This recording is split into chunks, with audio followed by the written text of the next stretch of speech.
Hey, what's going on, everybody? For this video right here, this is going to be my top 20 AEW Dynamite matches so far. We're a little bit over a year into the debut of AEW on television, so thought this would be a good time to, go back and reflect on some of the must-see matches in the history of Dynamite so far. So at number 20, I'm going to go with Les Sex Gods, taking on Kenny Omega and Matt Hardy. This was from May 6, 2020.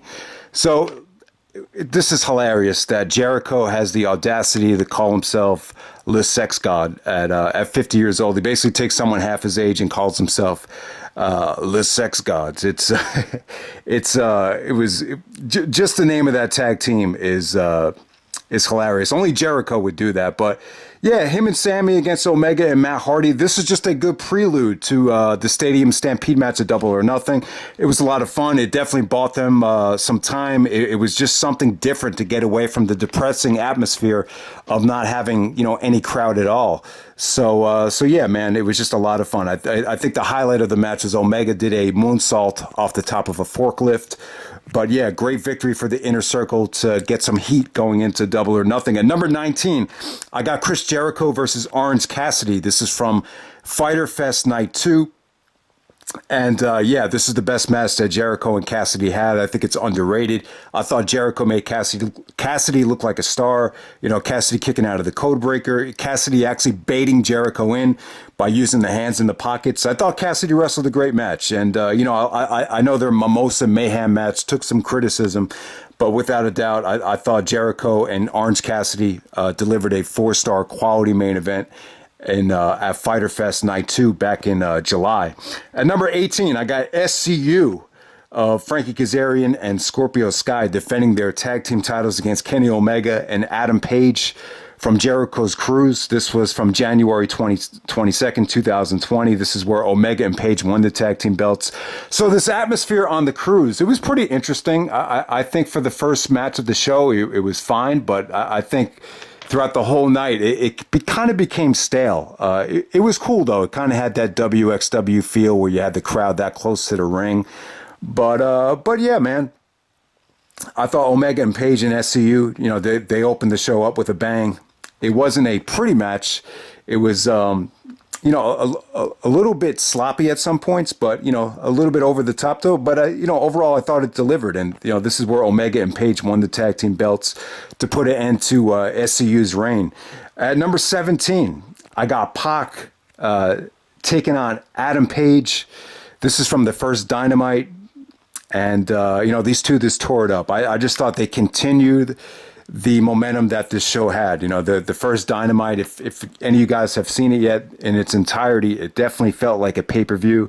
And Pac and Adam Page, they had a really, really solid match here that we were expecting at All Out that year. But for whatever reason, Pac could not wrestle on that show. But, Pac and Adam Page, great finish right there with Pac doing the brutalizer into from the destroyer off the top rope. That was an awesome finish. Pac and Page had some good chemistry, man. This was probably, I wouldn't say the two matches that they had on Dynamite were better than the pay-per-view match, but they worked really solid together, though. It's a great matchup. Hopefully they could go back down to it down the road. Number 16, I'm going to go with Cody versus Darby Allin. This is from January 1st. Just another awesome match between Cody and Darby Allin. I have to say this about Jericho and Cody.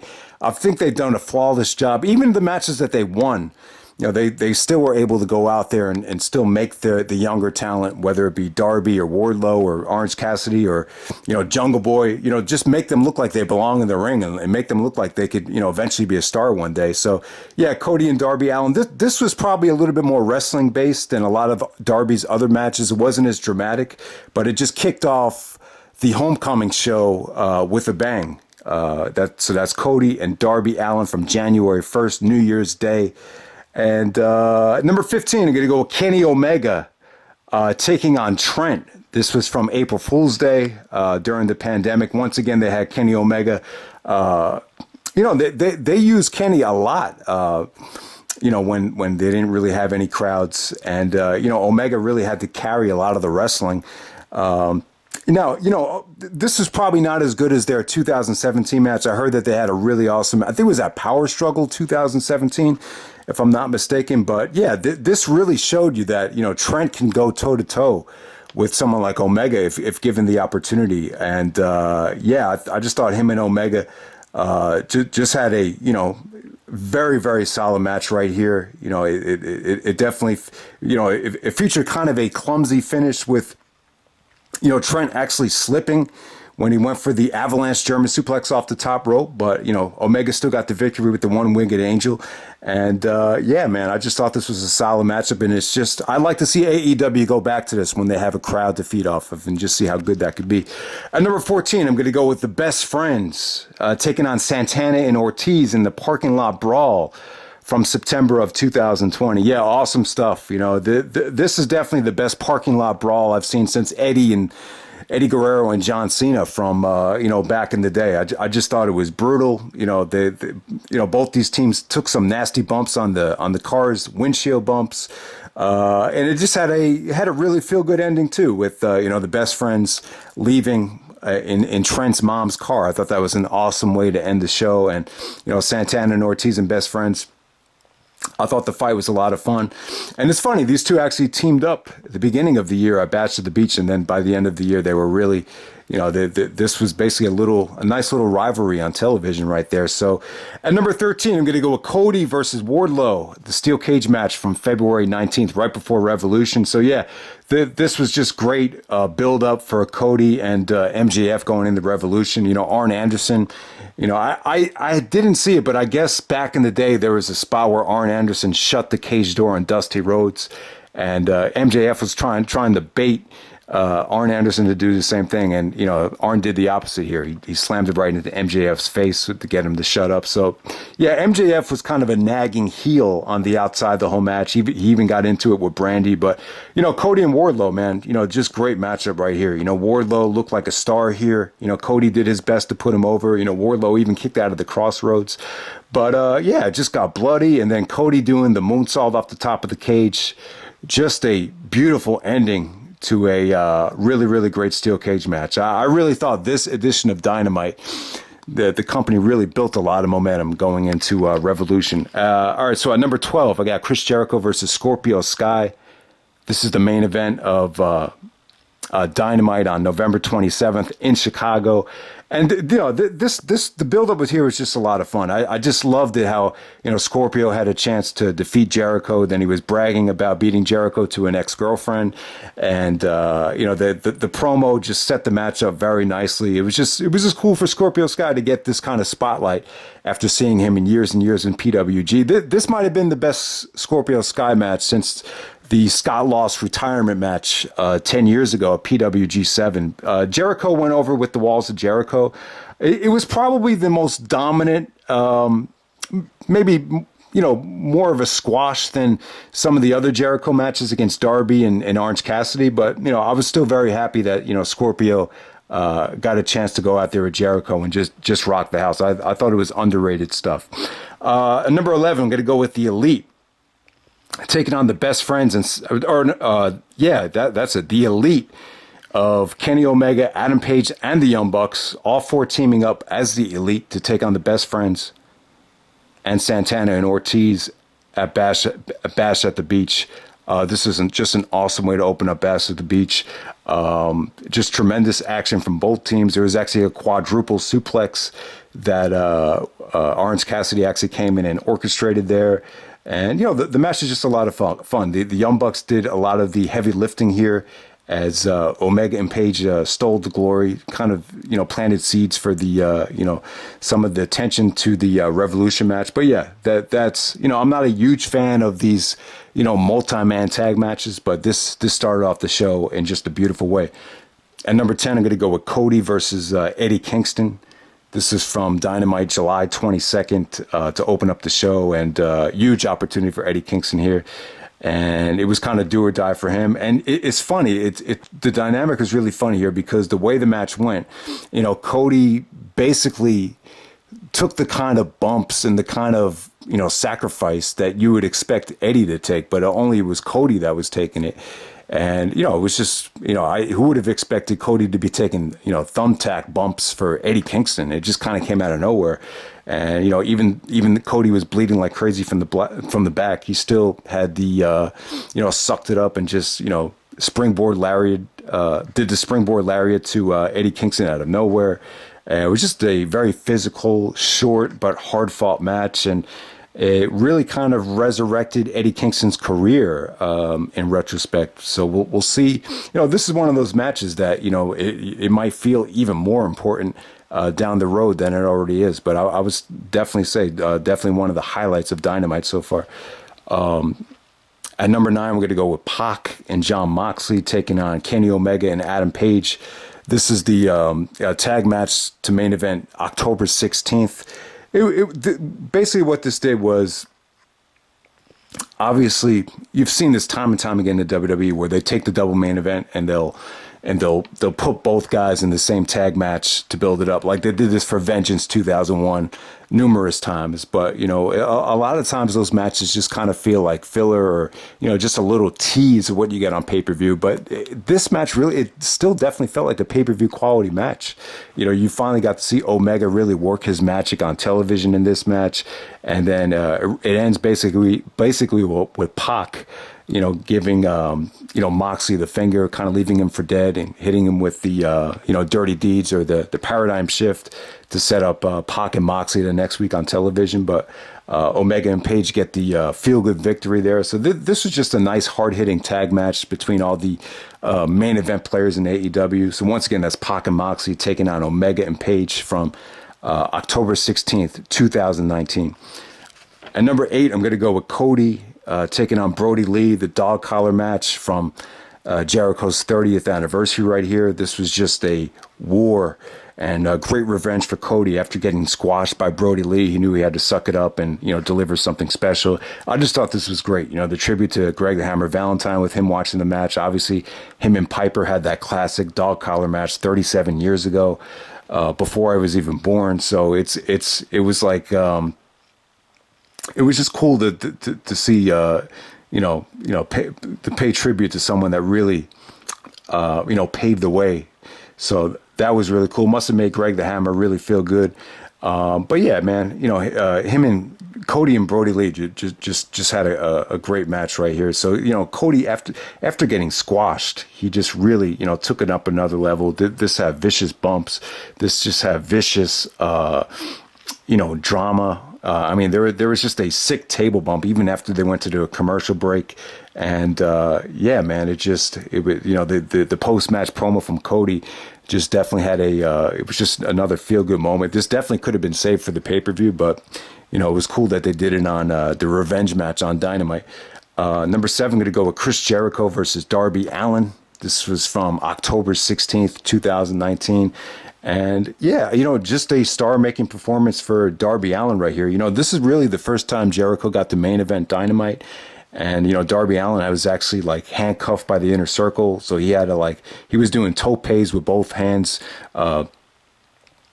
locked up. Both hands were handcuffed, but, it didn't really affect Darby's offense at all. So, yeah, Jericho and Darby, they really, tore it up there. And it was just a star-making performance. It was just another one of those matches where even though Jericho's in the main event and he's the champion and ultimately he goes over, he was able to really help create a new star right there. So that's Jericho, Darby Allin. Number 6, I'm going to go with the Young Bucks versus Private Party from October 9th. And same thing with the Young Bucks, too. We've seen the Young Bucks main event and win DDT4 and PWG championship after championship. But in AEW so far, they've kind of been taking a back seat in terms of championship belts. And, the match with Private Party ended up being more of a spot fest. And, Private Party really prove that, if the match is more aerial and more in their favor in terms of high spots and athleticism that they could hang with anybody. So, yeah, it was just a great showcase for them. It really hid their weaknesses as far as the fundamentals and the technical skill that they don't probably possess as much as some of the other guys in the roster. But it was just a nice high flying affair to open up Dynamite. And it was an upset too. Private Party ended up advancing in that tag team tournament, and the Young Bucks didn't. So great matchup right there. Number 5, I'm gonna go with Nyla Rose versus Rio from the first Dynamite. So this is when Rio actually defeats Nyla Rose to win the AEW championship, or retain the championship. I can't even remember but Rio goes over Nyla Rose, and I just remember this was the match of the night on the first Dynamite. It was just incredible. It was just a great. This is probably like the best David versus Goliath women's match I think I've ever seen. I know they had another match where Nyla Rose won it back before Revolution, but this was awesome stuff. I remember when Nyla did the guillotine leg drop off the top rope. That was just a must-see spot. But Rio was able to do some exceptional counters there. So that's Nyla Rose versus Rio. I don't really think the match has got as much attention as it deserved. But if anyone could watch that match without the commercial interruptions, it's definitely one of the best matches I think they've had on AEW so far. All right, so number 4, we're going to go away from Dynamite. I know this is kind of cheating, but I got to go with Kenny Omega versus Joey Janela. This is from AEW Dark. It was ended up being more of a street fight. I can't remember the exact title of it. Maybe a Lights Out. They were trying to give you a little bit of a taste of what you would get at the Lights Out match at Full Gear with Jon Moxley, and even features some trash talking from Joey saying how the hell are you going to beat Moxley? You can't even beat me. So you had some good trash talking there. Jim Ross actually said on commentary that Joey wants to show that he's more of a more than just a hardcore wrestler. I don't know why they said that, because the match was definitely all about hardcore wrestling here, but it really delivered. You definitely saw some must-see stuff here. JR even talked about how he brought back memories of some of the TLC matches. It was just brutal stuff. I mean, Joey took a lot of punishment there, and him and Omega, this was on AEW Dark. I'll be honest, I don't watch AEW Dark.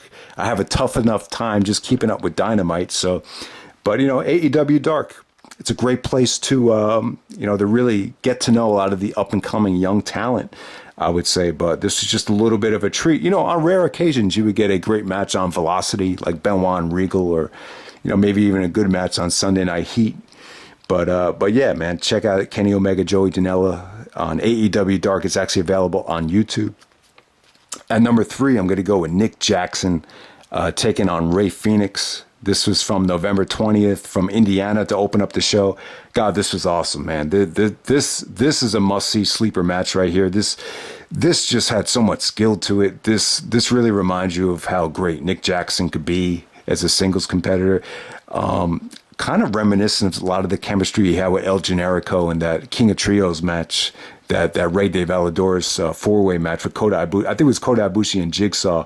So it really reminded me of that match. Just so much skill from Rey Fenix, the way he walked the rope, so much ace crushers, hurricanranas. Rey Fenix actually busted out a version of the Muscle Buster where he's actually spinning Nick Jackson in midair. I mean, it was just a great matchup right there. Breathtaking stuff as far as skills go. I mean, I don't see how you can't have that in the top 10. So there we go with that. Number 2, got to go with the Lucha Brothers taking on Kenny Omega and Adam Page from February 19th. So the winner of this match actually faced the Young Bucks at Revolution. Omega and Page, they went over Lucha Brothers at this time. They had another match with the Lucha Brothers in December. It wasn't quite as good. This was definitely the one that really went in overkill mode. Omega took a lot of punishment there. I think he took a version of the Canadian Destroyer. He took there was actually a Hurricanrana from the top rope to the outside. That was pretty breathtaking. I mean, it was just breathtaking stuff from both guys. They ended with the V-trigger and the buckshot lariat to end the match with Omega and Page. That was an awesome ending. The pay-per-view quality right before the pay-per-view. So yeah, man, that February 19th edition of Dynamite was pretty awesome. You also had the Cody and Wardlow match on the steel cage match on that show. Also, you had the Jon Moxley match. Jon Moxley actually faced what's his name from PWG? So yeah, I mean that February 19th edition of Dynamite, Jeff Cobb. He also had that Jeff Cobb Moxie match from that show. So that might have been the best Dynamite from top to bottom. And then number one, I got Pac versus Kenny Omega Ironman match, February 26th, 30-minute Ironman match, went into overtime. I mean, just incredible stuff from both guys. Pac and Omega just have great chemistry. I mean, a lot's been said about this match, but, this was definitely... It's not just one of the best television matches they've had. I would actually put this in the top 10, even including the pay-per-view matches. I mean, it was just awesome stuff. Serious gut check from Omega. Great selling from him. You basically got a 30-minute Ironman match that actually went into overtime. It would have been cool to see the overtime go a little bit longer. I thought it felt a little bit too short, but, that's only a minor gripe right there. For Kenny Omega to have... this quality of a match right before the pay-per-view, it was just a special treat. I mean, how many times do you see a pay-per-view quality match on television right before the pay-per-view, right before one of the big four pay-per-views? It's rarely ever happened. So I'll tell you, man, those last two Dynamites and then the Revolution pay-per-view, that might go down as one of the best months that AEW might ever have right there. So yeah, that's Pac versus Omega, the 30-minute Iron Man match. And it got me thinking, it really will be tough to do like a top 10 Iron Man matches because there hasn't been that many. And I would think you probably have to factor in both 30-minute and hour-long Iron Man matches. But that could definitely be an interesting video down the road. And, Pac and Omega would definitely make that list. So yeah, guys, that's 20 Dynamite matches for this little list right here. This is probably the toughest list I've ever had to put together. It took me a long time to go through everything and finally do it. So I hope you guys enjoyed the video. And yeah, but AEW has they've had their moments. There's been a lot of ups, a lot of downs. But for the most part, I think it's a great company. I wish them nothing but the best. And yeah, hopefully you guys check out some of these matches so far. All right.